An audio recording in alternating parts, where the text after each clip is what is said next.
Well, hello there.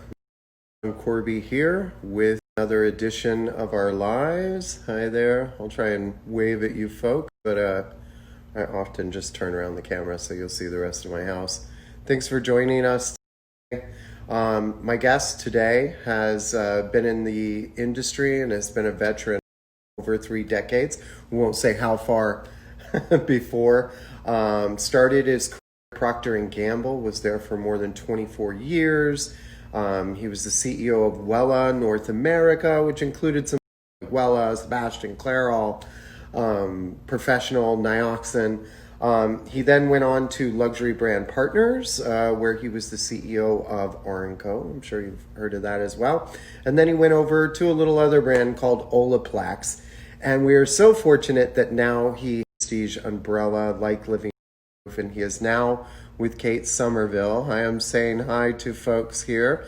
And so, good Lord, after that intro, I need a breath. I feel like a total loser. So without further ado, please help me welcome to our show as I'm tapping here, Mr. Reuben. How are you? I'm good. How are you? Good. You've done so much in your career it gets a little crazy to try and introduce you. We're just going to have to abbreviate all that. I mean, you should try a little harder. I'm sorry. It's so good to have you here today. Before we get folks, yes, we have Reuben here. Yes, he is going to answer your questions. I had some of you already asking questions, so those will be fun for you, Reuben. Leave those questions because I'm blind as a bat in the question mark box if you can. Otherwise, I'll try and catch them in the comments. But be real great if we get your questions. So, Reuben, I have a little tradition. I like to join my guests in a beverage. So I am having green tea, both iced and hot. For what reason today? Well, Michael, you and I are both doing a cleanse, Yes. right? Yes. We're gonna emerge from COVID like two butterflies coming out of a cocoon, right? Just out of the caterpillar. I mean, we are doing it. So Cheers. I'm doing hot to our water health. with lemon to your health. To your health. And for those of you who are curious what we're doing, I'm up to about 16 pounds in just over a week now. But it just clears your skin and detoxifies, and it's a good thing. Supalina will be my guest on the 12th, so mark your calendars. Hi, those of us who are just joining us. Welcome, welcome, welcome. So we will have the woman who created these soups, the diet. It's going to be amazing. So, Reuben, tell me what you were like as a kid. Like, let's hear about the youth Reuben. Well, so a couple of things. I'm an identical twin. Oh. So I have an identical twin brother who's 4 minutes older than me. He's in education. He's the chancellor of schools for the New York City school system. So he's in New York. But it was just my brother and I, twins. No brothers and sisters, but an enormous extended family. Right, being fourth generation Mexican, born in Tucson. I grew up with my second and third cousins. So a huge extended family. And I would probably say I was very shy. I still am kind of shy, even though it sounds weird when I say that, but also incredibly artistic. So I come from a family, my dad was a musician. My mom was a hairdresser. My aunt was a hairdresser. I've got cousins that are hairdressers. Yeah, I was a musician from very early on. In fact, I played the guitar. Then I learned the violin by ear. Then I joined the band and played trumpet and played violin in the band. And then was a professional mariachi musician. And so I paid for my college by performing as a mariachi. So I was very musical. I mean, mariachi, there is something so beautiful about that sound, about that tone. So you were in a band. What was your role? So you were which instrument? Or I played the violin in the mariachi, okay, and I sang. And you sang. Or I do sing. So yeah, but music has always been a big part of my life, and it continues to be a big part of my life. But yeah, so I was that artsy, studious kid that, just liked to play with his pets and was musical. And that was me. Is it too much to ask to sing a few bars, or like what's your favorite mariachi song that you could do like one little Well, verse of? well, so I may belt Please out a all little know. something for you. I may belt out. It's, we just started. Okay, sorry. What, Well, no, it might be coming. I have another question later. yeah, no problem. And send us hearts if you want to hear Reuben sing, because I'm sort of blown away here. Yeah. The more hearts we get, the more likely he's going to sing for us a little later. So you'll be loving that tea. Good. Looking forward to the hearts. Remember, the hearts happen. He's going to open up for us. There you So, go. so how did you? I heard your mother was a hairdresser. What Yeah. got you into this business? How did it start? Because I feel like you as a little kid, you were probably like student body president of the high school when you were in kindergarten. I mean, someone like you could have probably become president of the United States. How did you get into our world? So I think so growing up, I actually would spend the summers working in my mom's salon. Mm-hmm. And I was, I can clean out perm rolls like nobody's business. I would reorder all her product. And I was just kind of a salon rat. And I loved it. And what I loved about it, and it's really why I decided to study marketing in school, was I loved the relationship that was created between my mom and some of the stylists in her salon and her clients. And in Right. fact, one of the things that I thought was really interesting for me was there were women who had been my mom's clients before my mom had gotten married, who had who had attended my high school graduation, who had Okay. attended my college graduations, who had in their wills that they wanted my mom to do their hair at the mortuary. And when you think about a marketer, right, and you build lifetime loyalty, I was Yeah. witnessing this profession of hairdressers, cosmetologists, who create these bonds with their consumers that's unlike anything I had ever seen. And so it was Yeah. fascinating for me.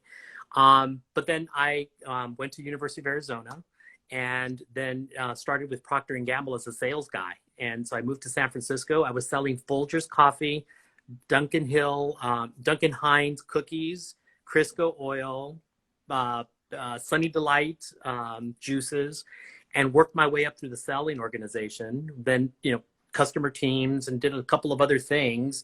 But about 15 years into my career, I ended up back in Cincinnati the second time, this Yeah. time working in beauty. So it was the broader mass retail beauty businesses. So think of Pantene, the herbal essences, the boxed color businesses, Okay. skincare, Olay, SK2, CoverGirl, Max Factor, Secret, Sure, Olay.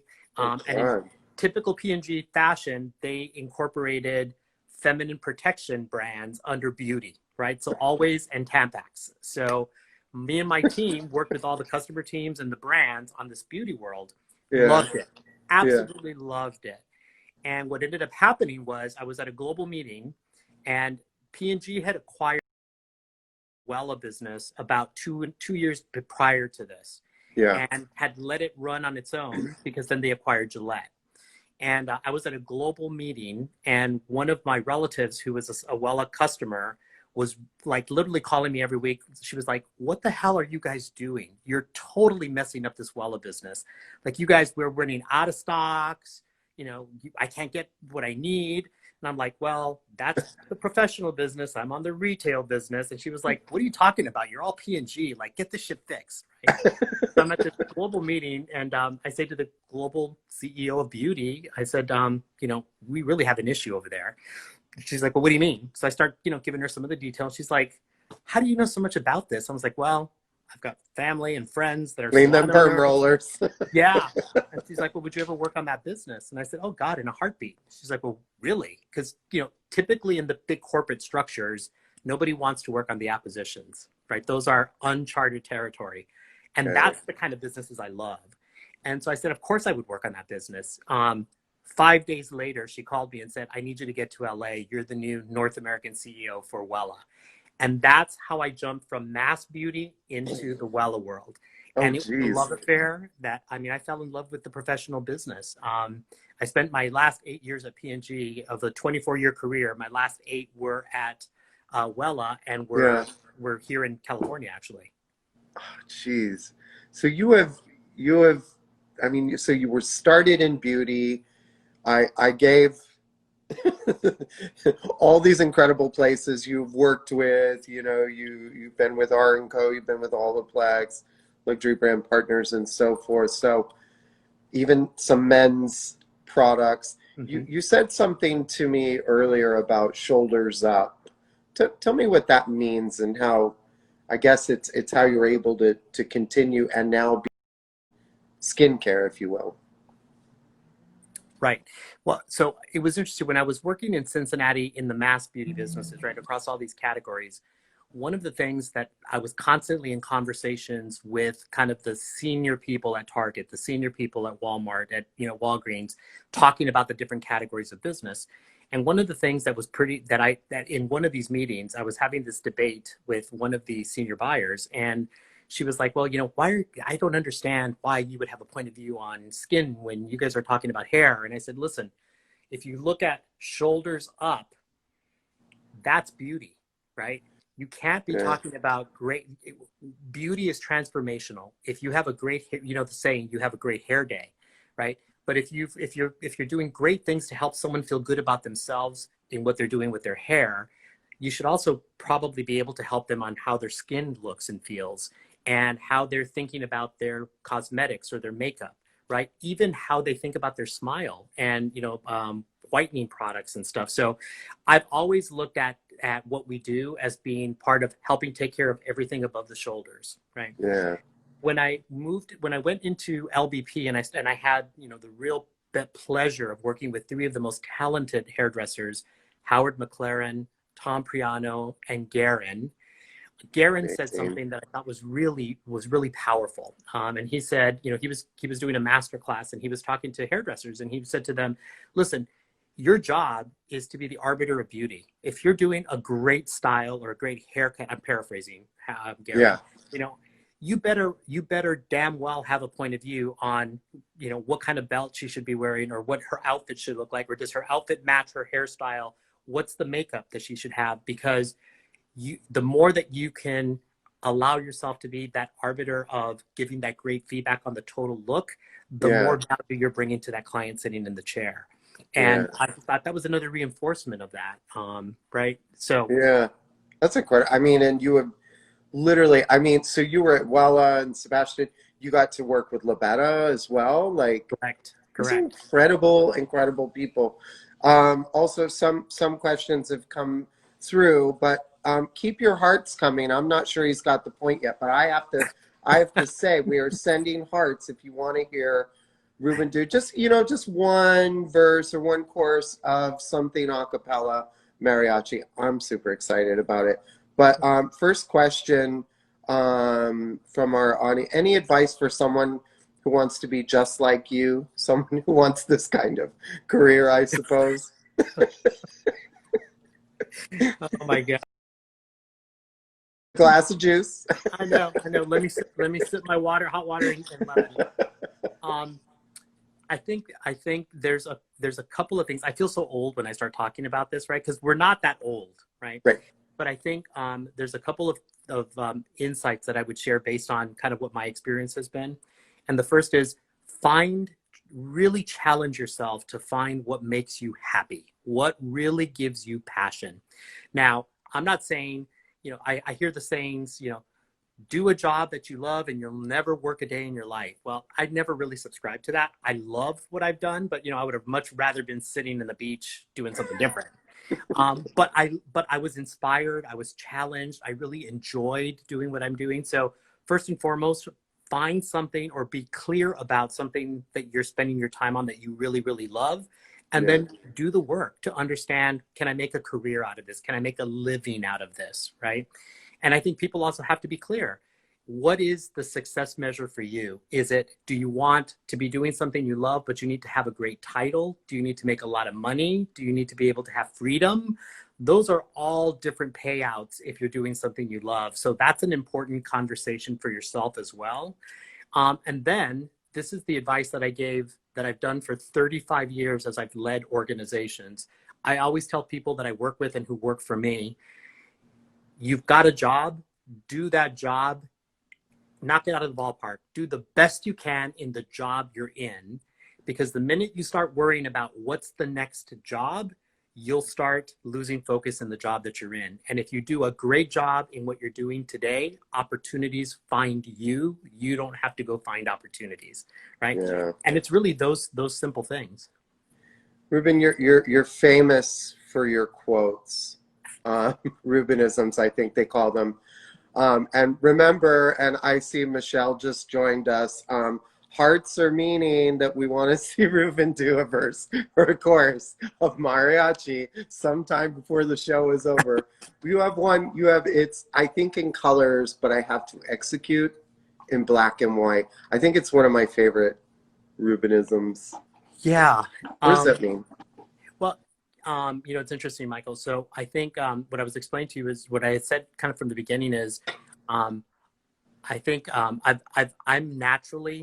I end up naturally being more right brain than left brain. I think I guess one side's artistic, the other side's analytical.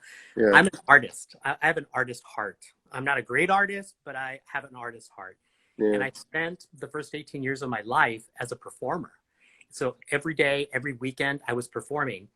The ability to do that is what allowed me to be able to be successful as a professional, because I learned how to deal with people, and I learned how to have a conversation. I learned how to carry myself. I learned how to not overreact on stuff. I learned how to actually articulate things, right? Yeah. But the reason I say that is my mind thinks in color. I think in swirls. I've always thought in colors, right? My first language is Spanish, not English. So when I get really emotional, I'm thinking in Spanish and I'm having to translate it into English, right? Yeah. So if you could peek into my head, it's a hot mess. It's always a hot mess. But what was really interesting for me was when I graduated and started in the corporate world, the hardest thing I had to learn was how to not take this ideation, this palette of color how I would think about things, and learn how to talk about it in a very black and white environment, right? Yeah. I had to learn that the corporate world was black and white, even though I was thinking in color. I think that understanding for myself, I didn't really truly understand that until I was well into my career. But when I ended up finding my purpose, when I went to Wella, when I really landed in the true beauty environment, I think it's what allowed me to be able to talk to my people. And I call my tribe, the hairdressers, the estheticians now, those are my people. I was able to talk to them because I think like they were thinking, but I also had to learn how to articulate it in an environment that was very different than that artistic world. So that's always been the thinking color and articulate in black and white for me. Yeah, I love that. Last week, I had Tabitha Coffee on the show, and she talked about putting on your business glasses. It sounds like you've got a pair built in. You are getting so much love right now. It's coming so quickly. The hearts, you were singing, brother, by the way. Elise, she feels you, and she's loving everything you're saying. Collared Sarah, the old Kale, apparently she's your buddy from college, and you got her into homecoming queen semifinals. She loves you for that. She's so proud of you. So we keep the love and the hearts coming. Remember, hearts mean Reuben is going to sing, as if I have any authority to make him sing, but we are sure going to ask for it. Sorry. Let's move on to Kate Somerville. Before we get into Kate Somerville as a brand, do you know the woman, like the myth, the legend, this Kate Somerville amazing human? Do you actually know her, and what is she like? She's my best. She's one of my best friends. I adore her. Funny story about Kate Somerville. I knew a little bit about the brand, and I had seen Kate's stuff, but I didn't know Kate. And she's going to kill me when I tell you this, but when I was interviewing for the role, I had to do a FaceTime interview with Kate. And I was in Arkansas with my husband. We were with friends, and and so I have this appointment I'm supposed to do with Kate. So we get on the FaceTime, and she's in a bathrobe, wet hair, like this, running around. She's like, "Oh my God, I'm so sorry. I've got to do a FaceTime thing. I've got to do something for Sephora Canada. I'm so sorry. Let's just have a chat." And I'm telling you, Michael, that was the moment I knew I had found a soulmate. And so I probably speak to her 8 or 10 times a day through text or voicemails. Yeah.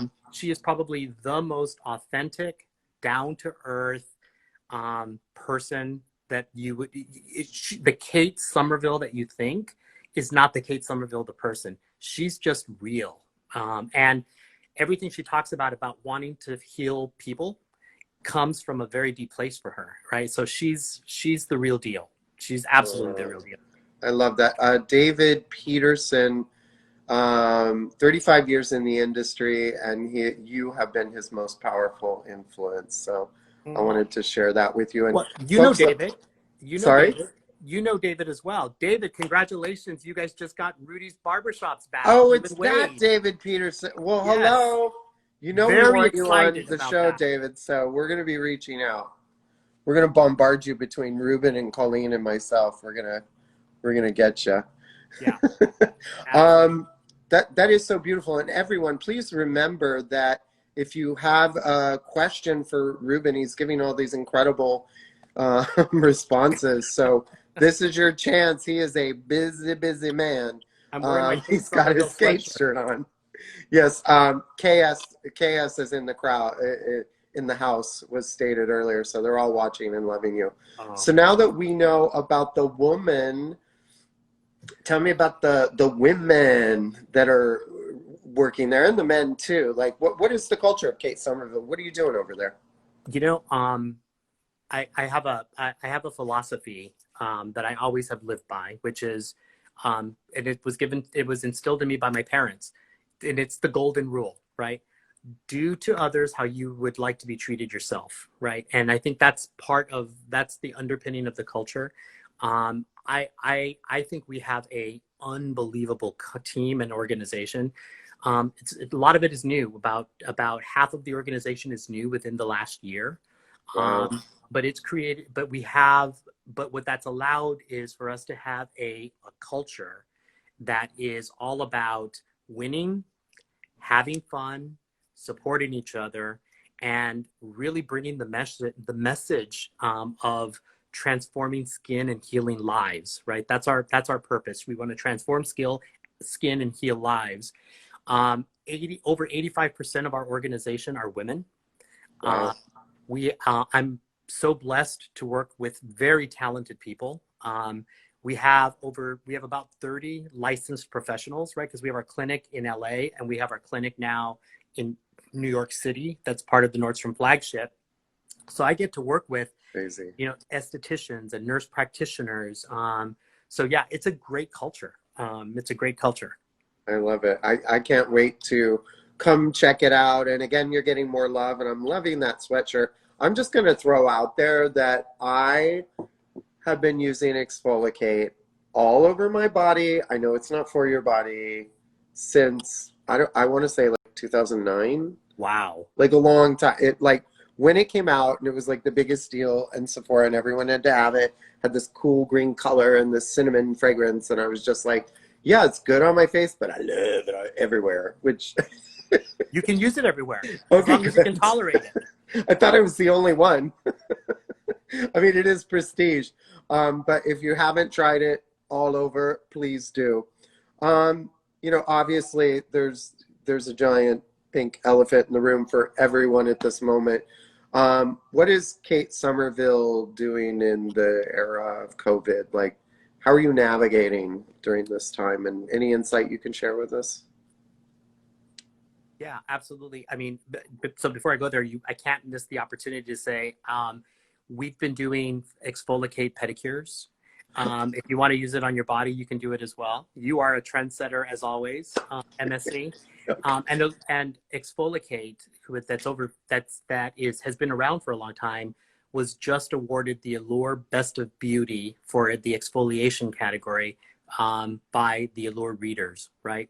So Doesn't a surprise me. cult classic never dies. Yeah.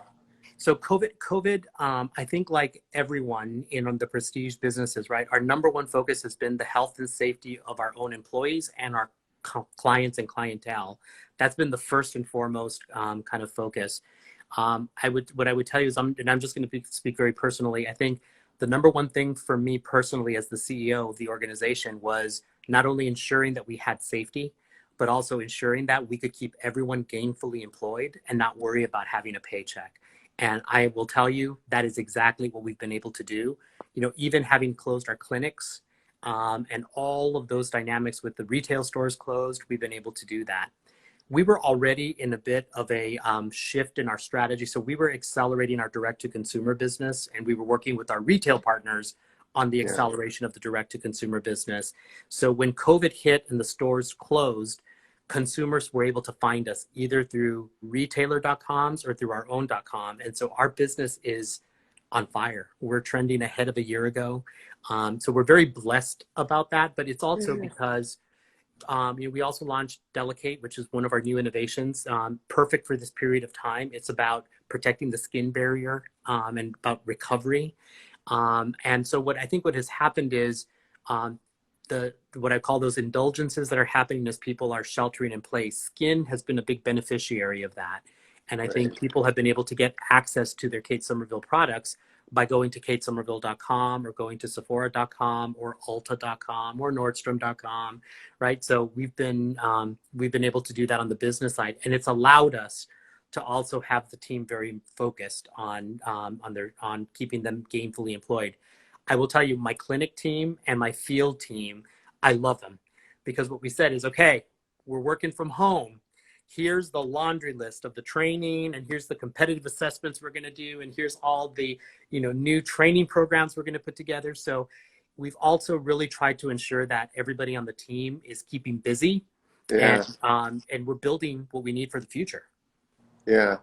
This, by the way, incredible, and everybody's loving the Delicate, and even some people are saying, "Gosh, we're doing a live. We should be sampling Delicate." We'll take that note for next time. Absolutely. But the hearts, Reuben, are going. I feel like I'm watching a fireworks show, and I have to say, it's my first live ever with so many. So I'm not going to ask now, but I have another category to dig into, but. Okay. Maybe during the this or that or something, you can let us have one chord. Because we want it, folks, right? The hearts. Reuben's going to sing a cappella just a little bit for us.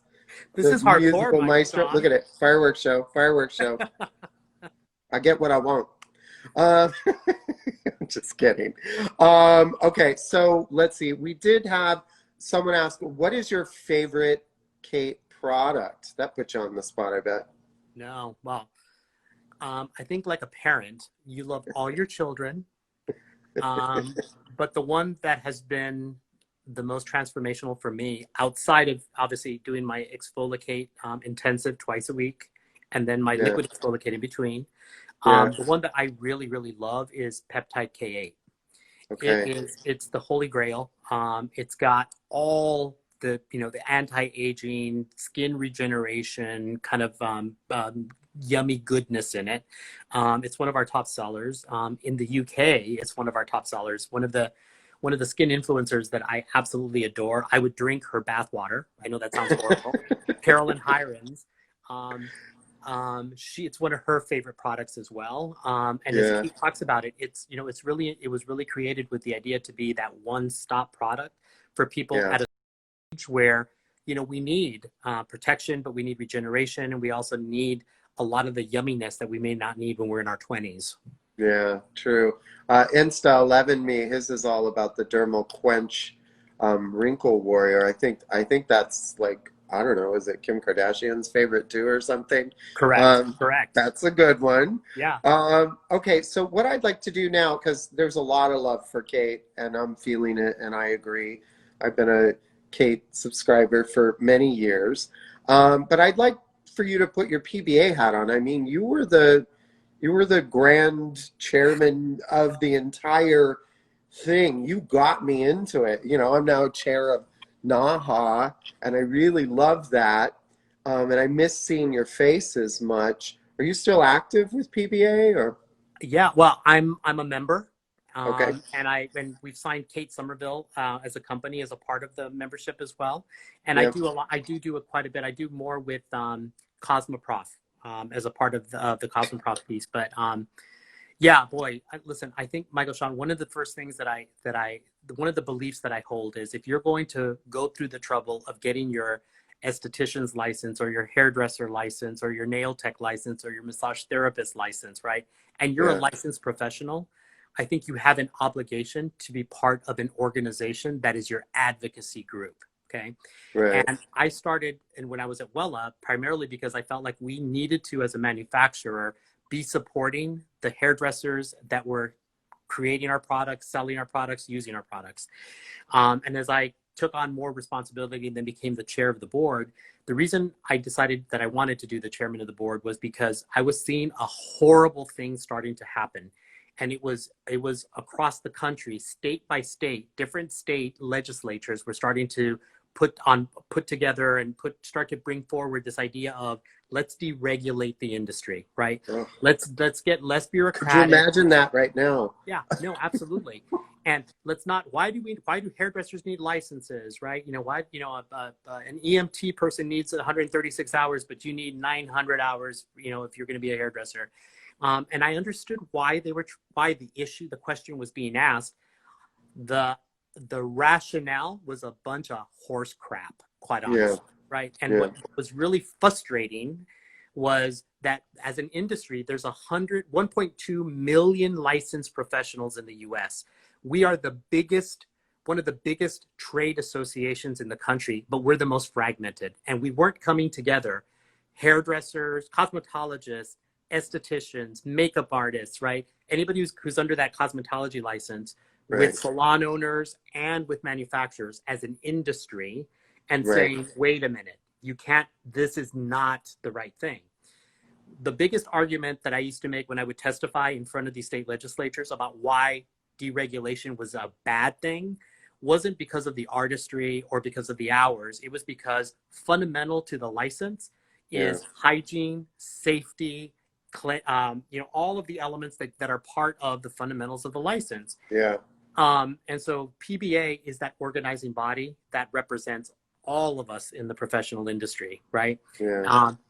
And so I think as we start to open up after COVID, I think the clients who are coming into the spas or coming into the hair salons are coming in with a renewed. It's a different world. Their mentality is all about safety, sanitary, cleanliness, right? And that is one of the big values of going to a licensed professional. And so I think it's an incredible opportunity to reinforce for that client that's sitting in the chair why that license is so critical and why it's so important that they reinforce that as part of keeping licensure across the country. I agree. And speaking of professionals, David Stanko joined the conversation and said hello. Hi, David. Hey, David. It's David Day. This is incredible. Incredible artist and educator and member of the professional industry. So that is incredible. And I love hearing all about PBA. Let's see if I had any other questions. Let's see. Where can they find Kate products? So the best place to get if they're interested in any of the products we talked about. Yeah, you can always find us on katesomerville.com. Mm-hmm. You can find us on Sephora.com, Nordstrom.com, Ulta.com. If you're dialing in from international, katesomerville.co.uk, Space NK, Mecca. Those are all the places that you can find Kate Somerville. I love it. So, okay, so now we're at my favorite part of the show, which is a little game of this and that. Oh my God, I've seen you do this. Be gentle, Michael, be gentle. Absolutely not. But folks, this is our final push. He has not opened up those pipes for us yet. He has not sang yet. If you tuned away, if you cooked a little mac and cheese for the kids and thought, did I miss it? You have not missed it. No build up there. Do you want me to do it now, Michael? Yes, Okay. he's going to do it. Okay, I will do it. I have never done this in 35 years. I've never done it. Actually, I'm going. This is a song that we used to get a lot of requests on with mariachi, and I'm going to dedicate it to all of the licensed professionals who are watching and listening. Yes. And I'm so excited for you guys to be getting back into the businesses and to be doing what is your passion. Okay. Por un amor me desvelo y vivo apasionado. Tengo un amor que mi vida llenó para siempre, amargo dolor. You only get one frame. One phrase. Yay! Give him the hearts. Give him the hearts. Oh my God, that was beautiful. It's typically sang after like 5 or 6 tequilas when it's like at 1 o'clock in the morning in the party because everybody goes crazy, right? And you know, Alina of Soup Alina is watching us as well, so there is no way you were cheating on your cleanse with any tequila. So, oh my God, you have such a beautiful voice. I did a little singing in school, but nothing like that. So thank you. The hearts worked, folks. But if you think I'm going easy on you on the this or that's, think again. Okay. So here we go. So you'll just choose between two. I'll throw them out. And all the love is many gracias from everybody. So hot tub or hot spring? Hot tub. Mm-hmm. There's yucky stuff in a hot spring. Right.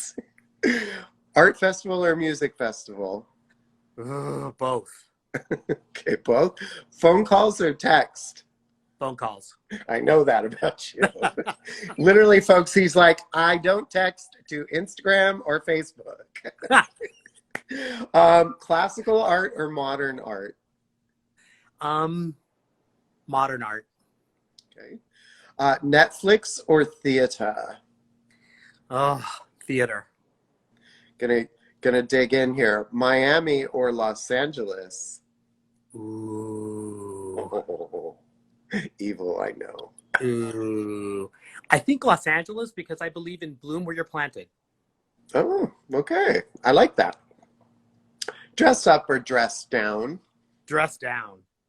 Nice. More on the dressing up category, though, because I know we both love these things. Bags or shoes? Shoes. I think I'm torn. Facials or fillers? Facials. I've never had a filler. Never? Or Botox. Please, let's fix it together. My team at the Kate Somerville Clinic, they've already got it ready for me. Okay, I'm going with you. Trains or planes? Planes. Pedicure or toenail clippers? Pedicure. African safari or Napa Valley wine tour? Napa Valley wine tour. I had a feeling you'd say that. So red or white? Depends on the meal. Okay. Heart or mind? Heart. Drive or Uber? Uber. Alone or in a crowd? Both in the right environment. Plan or go with the flow? Plan.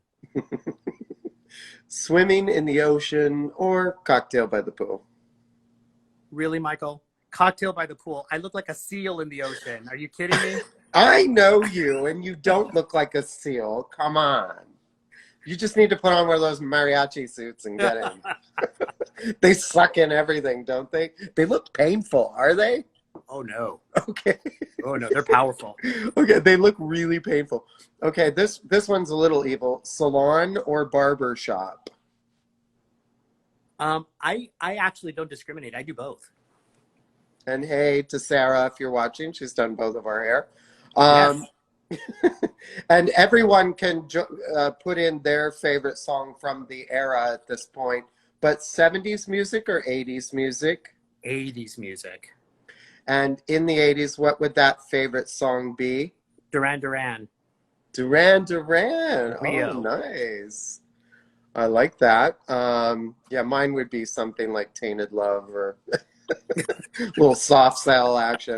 So similar. We were both, I'm picturing mullets and an abundance of highlights of some sort. And so after that beautiful performance in Spanish, I don't know how this one will go. It's between two divas. Everybody must end on a choosing between divas. So Stevie Nicks or Linda Ronstadt?